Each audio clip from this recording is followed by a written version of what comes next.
Pernah kepikiran gak sih, apa sebetulnya tujuan dari konseling? Nah, dalam pembahasan kali ini, kita akan mengupas sebuah gagasan teologis yang menarik banget. Idenya adalah, untuk bisa benar-benar menolong seseorang, kita harus punya semacam cetak biru tentang seperti apa manusia yang seutuhnya itu. Yuk kita bedah bareng-bareng. Oke, kita langsung aja ke pertanyaan intinya. Apa sih manusia yang normal itu? Kedengarannya kayak pertanyaan filosofis banget ya. Tapi menurut penulis yang kita bahas kali ini, pertanyaan ini justru jadi fondasi dari semua praktik konseling yang efektif. Logikanya sebenarnya sederhana loh. Gini deh, gimana caranya kita bisa memperbaiki sesuatu kalau kita aja nggak tahu seperti apa wujudnya waktu berfungsi dengan baik? Tanpa cetak biru atau standar yang jelas, menurut penulis ini, konseling cuma bakal muter-muter aja tanpa arah. Nah, inilah masalah yang coba dipecahkan. Biar gampang ngikutin alur pemikirannya, kita akan bahas 4 bagian utama. Pertama, kita lihat dulu krisis yang katanya ada dalam dunia konseling modern. Kedua, solusi yang ditawarkan, yaitu konsep cetak biru manusia asli. Ketiga, kita bakal bedah nih 5 bagian dari cetak biru itu. Dan terakhir, gimana tujuan konseling itu ternyata adalah untuk memulihkan citra tersebut. Oke, kita mulai dari bagian pertama, krisis dalam konseling. Jadi, apa sih sebenarnya masalah mendasar yang diangkat di sini? Menurut penulisnya, banyak pendekatan konseling modern itu ibaratnya kayak kapal tanpa jangkar. Karena nggak punya definisi yang kokoh tentang apa itu manusia, tujuannya jadi kabur. Bisa jadi cuma ikut-ikutan tren budaya atau keinginan pribadi si klien aja, yang akhirnya ya bikin konselingnya jadi kurang efektif. Nah, di sini kita bisa lihat kontras utamanya dengan jelas. Di satu sisi, ada pandangan humanistik, di mana manusia yang jadi pusat dan menentukan aturannya sendiri. Di sisi lain, ada kerangka teologis, di mana standarnya itu datang dari luar diri kita, yaitu dari Sang Pencipta. Penulis berpendapat, konflik antara dua pandangan inilah yang jadi akar krisisnya. Oke, setelah kita tahu masalahnya, sekarang kita pindah ke solusi yang ditawarkan oleh penulis, yaitu menetapkan sebuah cetak biru yang definitif untuk kemanusiaan. Nah, solusi ini berakar dari satu konsep kunci, antropologi Alkitabiah. Eits, jangan salah ya, ini bukan berarti kita belajar budaya kuno. Maksudnya adalah menggunakan Alkitab sebagai sumber untuk membangun sebuah model tentang siapa kita sebenarnya, apa tujuan kita, dan gimana kita seharusnya berfungsi. Dan inilah inti gagasannya.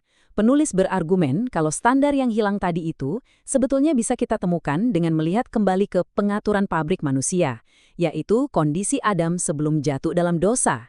Desain asli inilah yang dianggap sebagai cetak biru sempurna dari Sang Pencipta. Sekarang kita masuk ke bagian intinya nih. Penulis membedah cetak biru manusia ini jadi 5 komponen yang saling nyambung. Yuk kita lihat satu persatu. Jadi, kelima aspek ini, material, spiritual, moral, sosial, dan pekerja, kalau digabungin, membentuk gambaran utuh tentang manusia sesuai rancangan aslinya. Mari kita mulai dari yang pertama. Pertama, kita adalah makhluk material. Maksudnya gini, tubuh fisik kita ini bukan cuma sekedar cangkang atau penjara buat jiwa. Justru sebaliknya, tubuh kita adalah bagian yang penting banget dan baik dari diri kita. Makanya, dalam kerangka berpikir ini, masalah kesehatan fisik itu sangat relevan dalam konseling, karena tubuh dan jiwa itu satu kesatuan yang nggak bisa dipisahkan.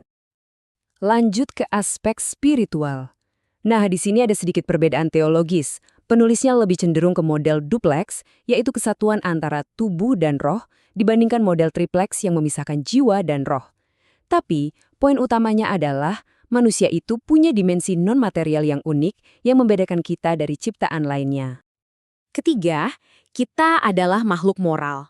Diciptakan menurut gambar Allah, itu artinya kita punya kesadaran mana yang benar dan salah, plus kita punya tanggung jawab atas pilihan-pilihan kita. Nah, dalam konseling, tujuan utamanya adalah membantu memulihkan citra moral yang sudah rusak ini. Keempat, kita adalah makhluk sosial. Penulisnya menekankan poin ini dengan kutipan yang kuat banget. Intinya, kita itu nggak dirancang untuk hidup sendirian. Komunitas dan relasi itu bukan pilihan, tapi kebutuhan mendasar. Jadi, menjadi serigala penyendiri itu artinya kita sedang melawan desain kita sendiri. Dan yang kelima, kita adalah makhluk pekerja. Ini ide yang bisa mengubah cara pandang kita loh. Pekerjaan itu ternyata bukan kutukan, tapi bagian dari desain asli kita yang mulia. Kita diciptakan untuk jadi produktif dan berkarya. Karena itu, masalah seputar pekerjaan dan kepuasan karir itu adalah topik yang sangat valid dan penting dalam konseling. Akhirnya kita sampai di bagian terakhir. Setelah semua teori ini, gimana sih terapinnya secara praktis di ruang konseling? Jadi, disinilah semua benang merahnya bertemu. Tujuan konseling menurut pandangan ini bukan cuma buat meredakan gejala atau bikin orang merasa lebih baik sesaat. Tujuannya jauh lebih besar, yaitu memulihkan kembali cetak biru 5 bagian ini dan menolong seseorang untuk menjadi manusia yang utuh, sesuai dengan desain aslinya. Lalu, siapa model sempurnanya? Nah, dalam kerangka ini, penulis menunjuk pada satu pribadi, Yesus Kristus. Dia dilihat sebagai contoh utama dari cetak biru kemanusiaan yang telah pulih secara total. Dialah standar yang menjadi tujuan akhir dalam proses pemulihan lewat konseling ini. Nah, ini semua meninggalkan kita dengan satu pertanyaan besar untuk direnungkan. Kalau cetak biru untuk manusia ideal itu berasal dari masa lalu, seberapa relevan dan efektif model ini untuk mengatasi masalah-masalah psikologis dan emosional yang super kompleks di zaman kita sekarang? Gimana menurut Anda?